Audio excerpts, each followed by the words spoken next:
でもやっぱマイクめちゃありますね。ありますよね。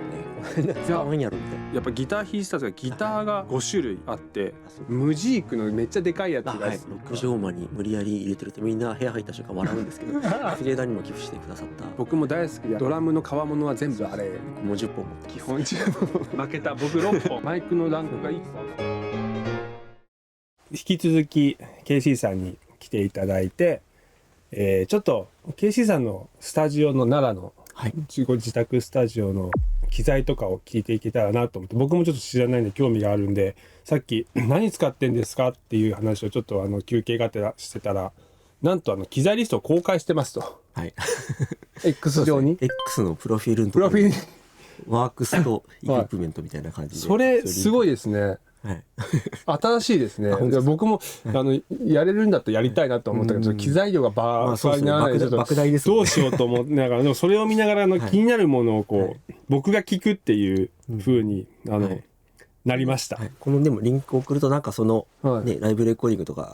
レコーディング手伝いに行くときになんかこの辺機材あるんでもしなんか使いたいのあったら教えてくださいみたいな感じで言えるんで、いいですね。それ用にって感じですね。ああ、それいいな。今も僕も確かに次ホール録音があって、何持ってるみたいな話になって、使えそうなのこの辺ですけど、毎回書くの確かに面倒くさいし、口頭で言っても覚えてないですからね。オーディエンスマイクで使えそうなペアのやつとかの、そうですね。なんかそういうの。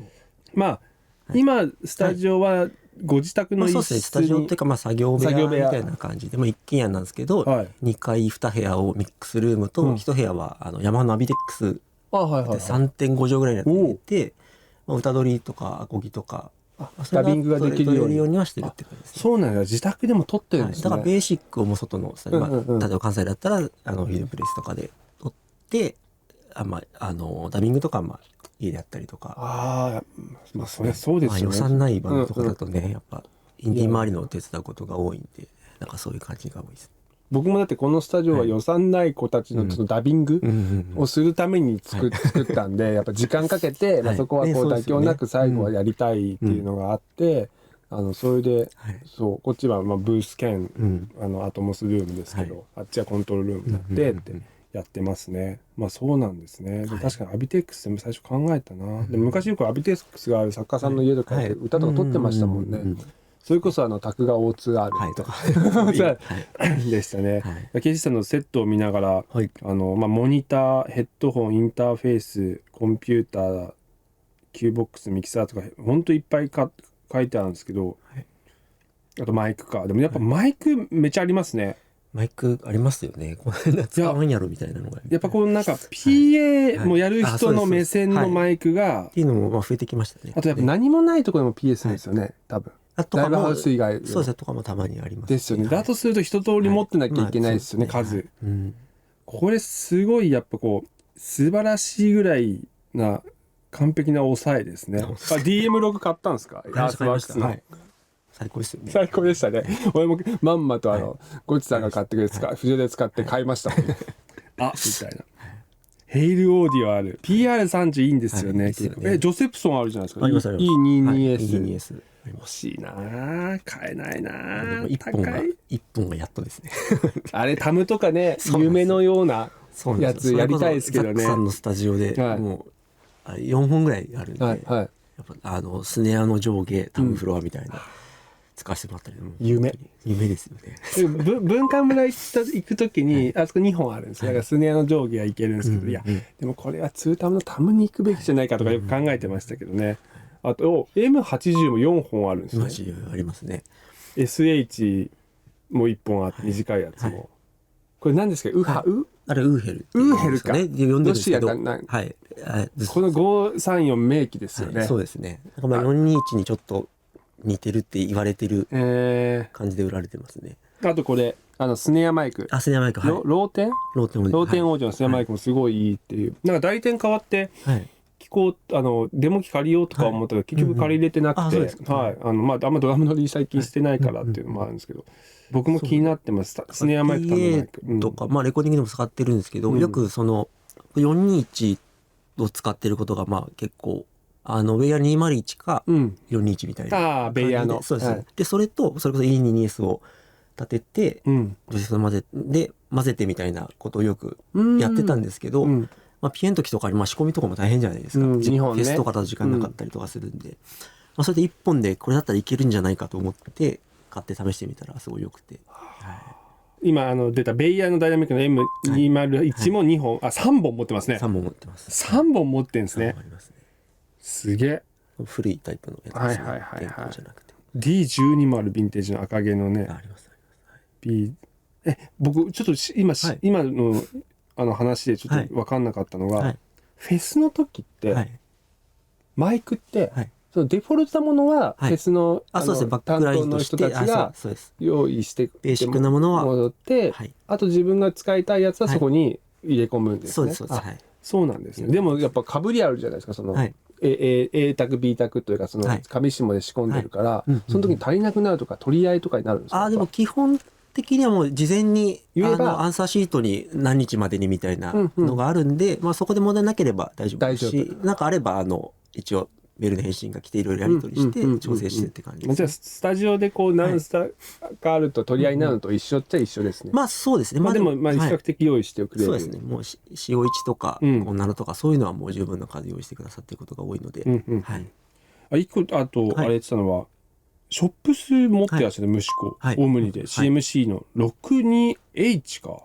6シリーズの中の 2H。 そうですね。これって広域に指向性あるやつないやつどっちなんだろう？ないやつだと思いますね。単純無指向。だと。これは逆に何に使うんですか？そういうクラシックっぽいやつ？ホールのライブ録音とかにも使いますし、でも普通にそのドラム取る時とかにアンビに立てたりとかっていうのを結構使いますね。今ショップス欲しいんですよ。いいですよね。今日もずっと見てました、ショップス。でもせっかくなら新しいそのボディが小さくなったやつが欲しいんですけど、やっぱペアで100万とかだから、いつもショップスのね、テックトラストの方とかよくしていただいてるんですけど、DPA めっちゃ持ってますけど、ショップス持ってないからやっぱ選択肢にやっぱ欲しくて、でもなかなかねたどり着けないですね。そこまで頑張りたいんですけど、どうしてもゼンハイ DPA が今まだ揃ってますけど、もうなけなしの一丁羅みたいな感じでショップスを頑張ってやってみたいな感じ。光ってますこのショップスが。あと知らないメーカーがあるんですよ。グランディング。これはねヨーロッパのすごい古い、もう多分今出ないと思うんですけど、これあれなんですよ、ゼンハイザーとかの OEM で作ってたようなメーカーで、ゼンハイザーの MD409 っていう、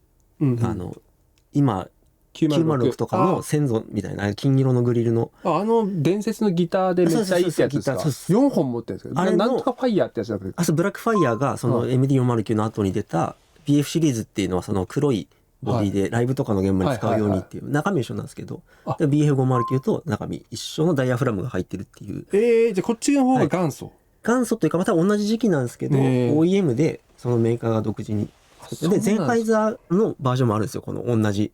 見た目で MDS1 っていうやつなんですけど、それのメーカー違いというか、それ4本熱いですね。これもともと面白いですけど、ステレオマイクで丸いこういうすごい可愛い見た目なんですけど、それです、これです2本ペアで売ってるんですよ、もともと。知らなかった。でこれを2セット買ってっていう。そうなんですよ。で多分7、8年ぐらい前に買ってて、その時はまだそんなにバレてなくって、確かにそんなに高い値段じゃなくて買えたんですけど、今は割ともうちょっとメジャーになっちゃって。BF509 持ってて、すごい。もうやっぱギターバンド多いイメージありますからね、KC さん。ギターベースやっぱ大事ですよね。あとオバナマイクロフォンって聞いたことあるけど、これはですね、アコギのマイク？そう、アコギ取る、ここにダイナミック、コンデンサーモデルもあるんですけど、こういうダイナミックのダイヤフラムだけみたいな感じでクリップがついてて、ここのサウンドホールに取り付けてっていう。やっぱライブ PA やるからアコギをやっぱりラインだけじゃなくて、アイソマックスがあるのもそういうことですよね、昔からの。そうです。アイソマックスはでもアルベニ先生のビーターの方に行くっていうのをやりたくて買いました。そっちだったんだ、アルベニ先生のね。オバナマイクロフォンは折坂優太さんとかも使ってたりとかしますね。あとやっぱノイマンも KMS の105をね、やっぱコンデンサーのハンドマイクを持ってらっしゃる。僕もその PA やってた時はめっちゃダイナミックマイクめちゃくちゃ持ってました、いろんな種類の。でいっぱい持ってって、どれが好きですかっつって選んでもらってよくやってたんですね。何これっつって買うわみたいなのよくありましたけどね。はあ、いやいや面白いな、全然違うな。あとすごいなって興味深かったのは、やっぱギター弾いてたんですが、ギターが5種類あって、アコギもあって、D50 とかあるし、でベースも2つあるんですね。プレベジャズベガ、しかもエバートン乗っけてます。僕も確かにでもベース持ってるんですよ。本当ですか。プレベ、みんなジャズベ持ってるんですけど、あのプレベどこにあるんだろう。富山かなトリカだけど、プレベが持ってない子多いから、プレベと試したい時にないんで、昔ふるさと納税でまだ初期のプレベ東海産で買ったんですよ。とかね、ギターもそう、アコギとかは持ってます。アコギってやっぱ数ないと音の音色出ないから、別に安かろう高かろうどっちでもいいんで、合えばいいから曲に。そうなんですよね。だからその自分のギター1本しか持ってないバンドとかで、ダビングの時にちょっと黄色を変えた音でた方が結局混ざりが良かったりとかする場合もあるんで、いろいろちょっと多少選択肢があるといいなということで思ってますね。だからレコーディングの時も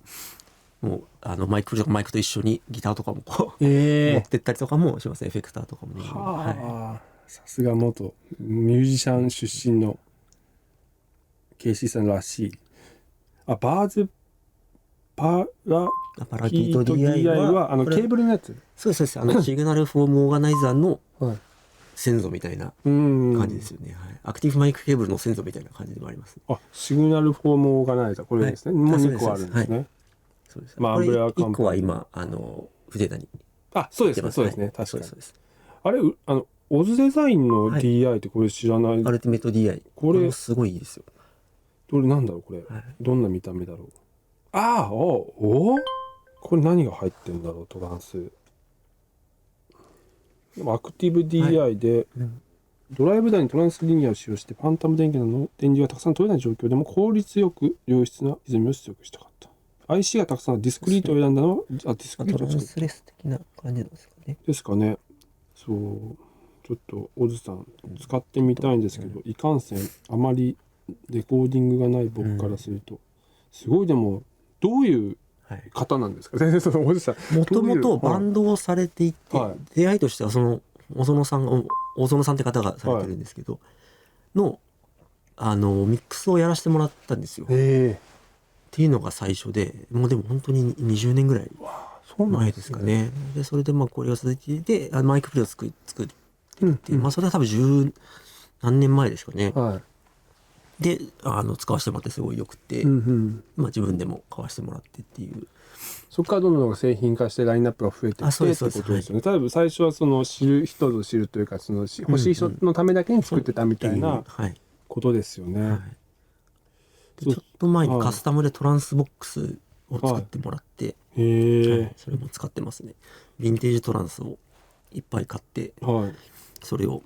ミックスバッファーみたいな感じで出してトランスで戻すみたいな、選べるやつですね。そうっていうのを作ってもらって、それもちろんそれはアクティブですよね、さすがに。そうですね。アクティブです。いいですね。そういうのいいな。今忙しくなりすぎちゃって、多分そういう個別カスタムみたいなのは今ちょっと一旦多分止めてると思うんですけど、一般の方の一元さんはもしかしたらもうできないかもしれないですけどね。ちょっとこれはぜひなんか意外と僕は使う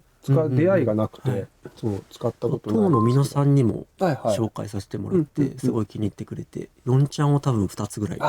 どんどんって買ってましたね。インピーダンス切り替えのカスタムをしてらっしゃいました。リボン用に1段階が2種類ってこと？そうです。確か2種類だと思いますね。そう、マイク受けるときインピーダンス結構音色と原因変わるんで、そこが切り替えられるマイク V って多少あるんですけど、それあるとリボンマイクとかダイナミックマイクとかよりキャラクターをね強調したり抑えてマイクプレイ上げたりといろいろできるんで、そういうインピーダンス切り替え、インピーダンスもまた説明するの難しいですよね。さっきの最初の大学の先生の話に戻っちゃいますけど、そうですね。そうか、そんな感じ。ムジークのめっちゃでかいやつが6畳に入ってるんですね。写真ちょっとピッて貼ってもらいますけど、あれすごいですね。そうですね。もともとはその、スピーカーはそのザックさんのスタジオに行った時に、ムジークエレクトロニックの 900A っていう一番大きいやつなんですけど、まあもうそれに衝撃を受けてというか、もうそれで育ったみたいなところはあって、でまあ自分で906ですかね、906と904を、まあなんとかして買って、でまあそれでしばらくやってたんですけど6と4でね、はい、そうですそうです。で切り替えて、まあ、サブファーとかも入れたりとかしてやってたんですけど、その前回もお話出た柏井さん、ビッグフィッシュの柏井さんが、まあ、900K 使ってらっしゃったんですけど、まあ、ATC に変えるっていうタイミングで手放そうみたいなことがあって、でお話いただいて、でその906と904を売却して900A を6畳に無理やり入れたっていう。でその906はゴッチさんが買ってくださって。906の方買ったんですね。そうですそうです。はい、そうなんですね。そうなんですよ。で、コールドブレインに、この間使ってくださって、一回メンテに行きました戻ってきました。そうなんですね。904はみんなのっていう下北にあるセレクトショップがあるんですけど、もともとバンドやってらっしゃった人がオーナーさんで昔知り合ったんですけど、904結構ムジークがまあ憧れのスピーカーだってことで、お店にこう今鎮座して、働いてくれてるんで、そのみんなのってお店に行けば出会います。はい。900A も実際は 3way、同軸 3way なんですか？そうです。そうですよね。で、これ多分皆さんムジークっていうとこう、まあ分かる人はこう正方形とか正四角形のやつを浮かべると思うんですけど、違うんですよ。ウーハーがねあって、カーディオイドじゃないんですよね。この時ね。今ってもう K モード、K っていうモードになってて、901K ですよね今ね。そうこう指向性制御しているんですよね、裏から逆走のやつ出して、だからコーナーに置いてもローがたまりにくいっていうすごいこう扱いやすい、吸音されてない部屋でもですけど、こっちはもうどちらかというと昔のスピーカーみたいなローがバーって広がるんですけど、もうこっちは全然音楽的になんかまあアコースティックものとかはやっぱりこう別物ですよね。そうですね。これはねいいです。全然違うんですよ。なんか自分たちが知ってるムジークとはまた違う、本当にすごいいいスピーカー。6畳間に無理やり入れてるってみんな部屋入った瞬間笑うんですけど何やってんのみたいな遮音どうしてるんですか？防音はもう自宅だからそんなに。一応まあ窓は二重にしていて、まあただまあ一軒家なんで、まあ隣とまあそこまで近くもないので、もうお昼とかだったらまあ普通の音量出しても、今のところは家族にはちょっと我慢してもらってみたいな。全然気にならないよとは言ってくれてるんですけどね。夜の作業はもうしないようにして、ヘッドホンとかにして。ちっちゃい音量か、そうですね、ヘッドホンにしたりとかって感じですね。でその時にあれですよね、小さいのはやっぱオーラトーンの 5C がモノラルで、モノチェックですね。本当のモノチェックですね。そうです。はい。これやっぱすごいよな。僕ね、これあんまり実はやったことなくて、オーラトーンチェックはフルレンジチェックはするんですけど、本当のモノチェックって実はあんまりしてないですけど、これももう、いや素晴らしい。これ大事なんですよ。ステレオの信号が一つになって、でそうすると逆走とかね使って打ち消し合ってバランス変わっちゃうような、ラジオ放送とかもね、モノラルあるんで、そういうののチェックをしなきゃいけないんです。なのでただLR のスピーカーでモノボタンを押して L と R から同じ音出せばいいっていうものでもまた違うんですね。聞こえ方が違うってことね。逆走に関しては別。あとはARC スタジオ入れてるんですね。IK マルチメディアの DSP 一応入れてますね。これは両方ムジークもムジークだけですね。ムジークだけ入れてるんですね。でモニターセクションは6畳無理やり入れてるんで、まあちょっとまあしかも借家だからあんまりこういろんなことやっても結局出なきゃいけないんで。あとヘッドホンもいっぱい使ってますね、いろいろ。メインはどうなんですか？これオーデゼウルトラゾーンは最近はオーディジーとオローディオですね。X1 と MM500、はい、あとまあAirPods Max もよく使ってますね。マックスの2聞きました？聞きないですよまだ。ありますよ。後で聞きます。後でここに見た目一緒ってこれ全然違って、僕はもうそれやりやすくなりました。空間オーディオも含めて。あとちょっと実はおすすめに今吉井がしてますけど、ゼンハイザーの新しいヘッドホンがすごい良くて、そうですか。これがこの間出た開放型で、そうこっちは密閉が出て、開放も開放の良さがあって密閉なんです。また良くて、そうですか。興味あります。いやちょっと本当に時代が変わる気がしてて、AirPods Max 2とこの辺とかが出だして、なんかこう往年の今までの良しとされてたヘッドホンから、なんかちょっとまた一個次元が変わる、モードが変わる、フェーズが変わるような気がしてて、要は 900ST から違うのになったみたいな時期があったじゃないですか、どんどん皆さんヘッドホン、それこそデノンのね5200とか、その時のゼンハイの開放とか、シュアーとかね、あの時代が多分10年とは言わないけど7、8年前ぐらいにあった後に、今またもう一進化するなって気がして、最初ね全然パッとしなかったんですよ、聞いた時。これ無理だなと思ったけど、意外とやると自分のダメなところがよく分かってきて、今見直してるところで、それもあって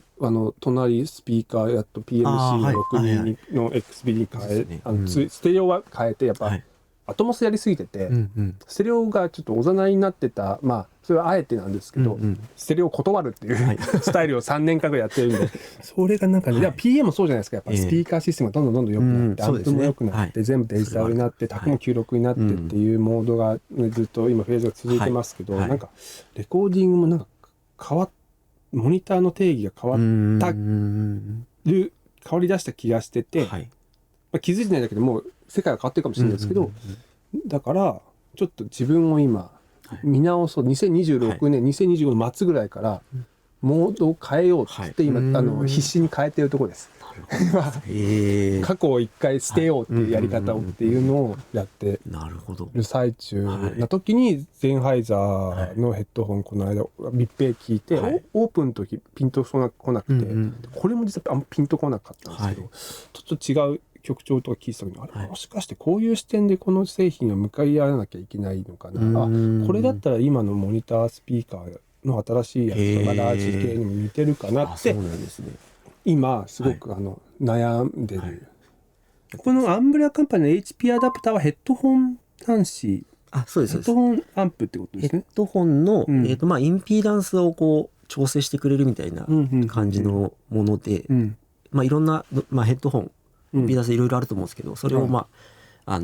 各機種合わせてくれる、いかにドライブしてオートで。そうですそうです。じゃあいいですね、低音頻のヘッドホンとかも。やっぱヘッドホン変えた瞬間音量が変わってね、とかもあるので、ミックス良くなったって思うのもちょっと違いますからね、我々。これいいな、僕も気になるのこれすごいいいですよ。で改造してもらってて、もともとヘッドホンのフルサイズの4分の1でフォンのやつ一発なんですけど、それをミニも追加してもらって切り替えるようにしてもらって、アンブレラカンパニーはだからグレースとか、あれですね、ディストレッサーと MP カルラボとかの代理店だし、コンパクトエフェクターもね、あとアクティブマイクケーブルとかも藤枝にも寄付してくださった僕も大好きで、ドラムの革物は全部あれ、僕も10本持ってます。基本やばい、負けた。僕6本持ってますね。一時期ヒゲダのライブ PA に貸してましたもん。やっぱり気温が全然違うんですよ、なんかローの出方が。普通だったら EQ で上げなきゃいけないとこが、あれ通せばバーンって出るから太くなって、なんか逆にリラックスして叩けるというか、そうだから最近ちょっと出番なんかね、でっかいスタジオ行くとケーブル長さが足りなかったり、そういうこともあって、でもつないでも途中でね挟んでもいいですからね、1個ね。すごいいいですよね。ライブでは僕ボーカルに最近はよく使ってます。ダイナミックマイクだからね。リボンとかもいいですもんね。いいですね。これね、藤枝にも実は2本あるんですよ。なかなか知ってる人こっちから紹介しないとね、なかなかキックとかもめっちゃいいですよね。ただ DM6 がファンタムだからコンデンサーには使えないんですよ。だからコンデンサー 48V で駆動するケーブルなんで、48V をかけないダイナミックマイクで使ってほしいっていうのが。でアンブレラカンパニーは5と10を売ってるんですけど、一応特注で7とか9とか言えば作ってくださるんで、いろいろカスタムをさっきのヘッドホンアダプターもそうですけどね、それやってくださるので、宿澤さんが最強ですね、人たちは。僕もグレースもお世話になってるし、グレースのアトモスサウンドバーとかもよくしてもらってて、いつもいろんな製品を使わせてもらってます。この間アンブレラカンパニーのフェーダー久々に電源入れたらつかなくて、今メンテナンスで旅立ちました。アクティブケーブルはレビューも書かせてもらってサイトで見れるので、よかったら見てください。そうなんです。アクティブケーブルいいですよ。安いしね、数千円でもうなんかマイクのランクが1個上がったみたいな音するんで、僕そのリストにあるようにマイクいっぱいあるんで、もうこれがまた全部生まれ変わると思うと古いマイク多いですからね。そうですね。5メートル×10ありますもんね。で10本買っちゃいましたね。俺今1個思いつきましたわ、なんかライブレックの時にやっぱ長く弾きますと高周波乗ったりするじゃないですか、その時にマイクプリ、電池バッテリーで動くマイクプリとかファンタムとか使うんですよ、そうするとたまに取れたりして、その後にこれ一発で挟めば確かにさらにこう音色調整、ノイズ対策ももしかしたらなんかできるかもしれないです。今度持って行ってみよう。次のライブレックはいつだ。だいぶ先だな。野外